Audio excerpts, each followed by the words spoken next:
It was a Tuesday morning, the kind that starts with overcast skies and a soft drizzle tapping on the windows.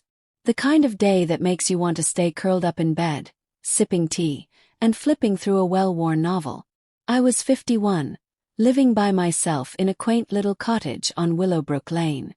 It was a peaceful street, the kind where neighbors waved politely and occasionally exchanged mail by mistake, but rarely shared anything more personal than a smile. Life was steady, comfortable, and if I'm honest, quiet in a way that sometimes felt a bit too still. Don't forget to like this video, share your thoughts in the comments, and subscribe to stay updated with our latest real-life stories with heartwarming twists. That morning, I sat at my kitchen table watching the rain trickle down the glass, a warm mug of chamomile tea between my hands. My azaleas were blooming in the front garden, their petals heavy with moisture, and the tall cedar tree in the backyard swayed gently in the breeze. I was lost in thought, savoring the calm, when a knock at the door startled me. I wasn't expecting anyone.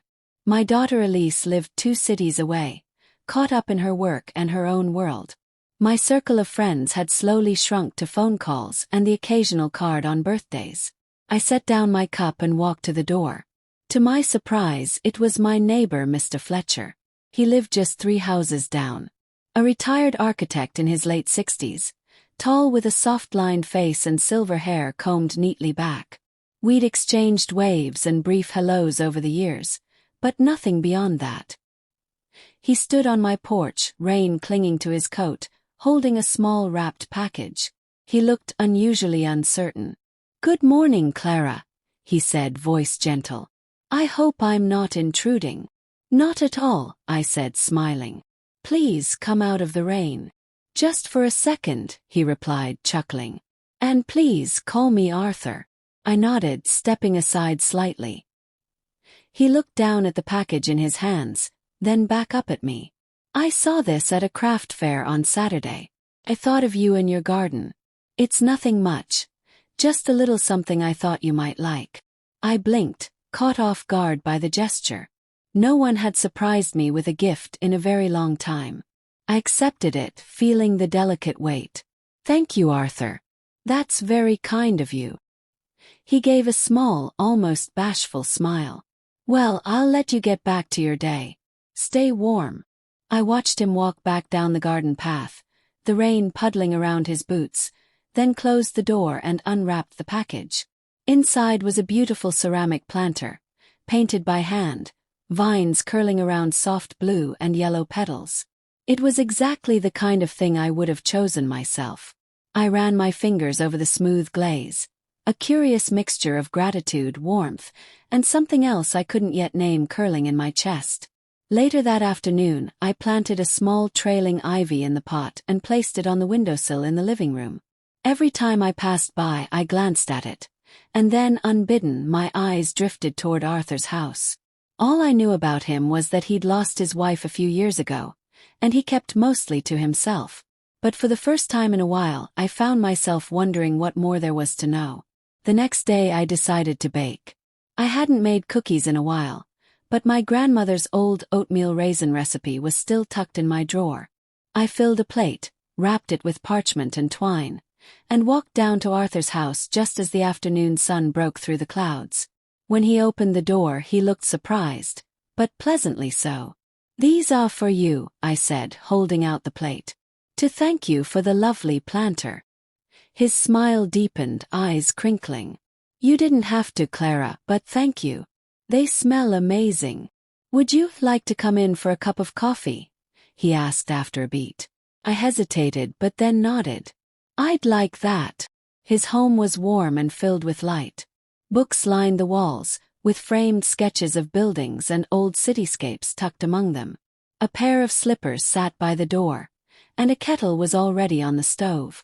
We sat at his kitchen table, sipping coffee and talking, about gardening, about travel, about music and books. It was surprisingly easy, the conversation flowing like water over smooth stones. As I walked home later that evening, a gentle breeze stirring the leaves, I felt lighter. It wasn't just the planter. It wasn't just the coffee. It was the way he had noticed me. Really noticed me. That night, as I slipped into bed, I thought about Arthur Fletcher and the quiet way his kindness had opened a door I didn't even know was still there. The days that followed felt different somehow. The sun seemed brighter. The garden looked more alive. Or maybe I was just noticing it all differently now. We started seeing more of each other. Arthur would stop by to admire the roses, or bring over fresh lemons from his backyard tree. One morning, I invited him to come in and help me repot a struggling lavender plant. He arrived with gloves in hand and a cup of coffee for me.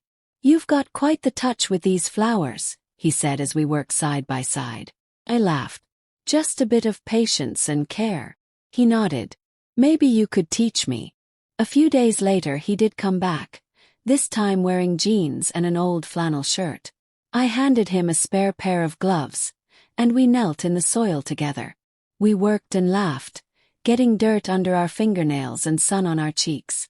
It wasn't just about plants anymore. It was about the rhythm we were finding. Slow, warm, familiar. Our gardening mornings became a routine, sometimes at my place, sometimes at his.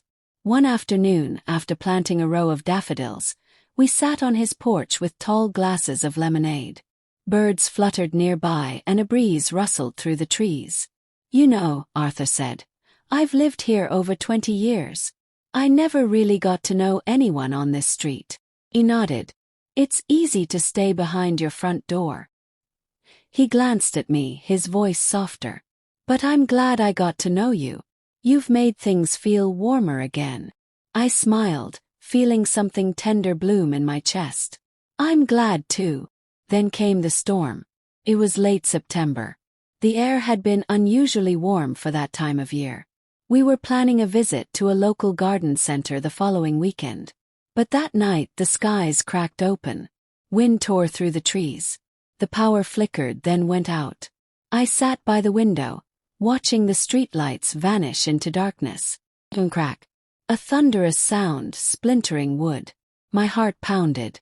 I threw on my coat, grabbed my flashlight, and ran into the storm. At Arthur's house, I saw it immediately. The cedar tree in his backyard had come down, through the corner of his roof. "Arthur!" I shouted, banging on the door. He opened it, shaken but unharmed. "Clara, thank goodness." It came through the ceiling. "You can't stay here tonight," I said, tugging his arm.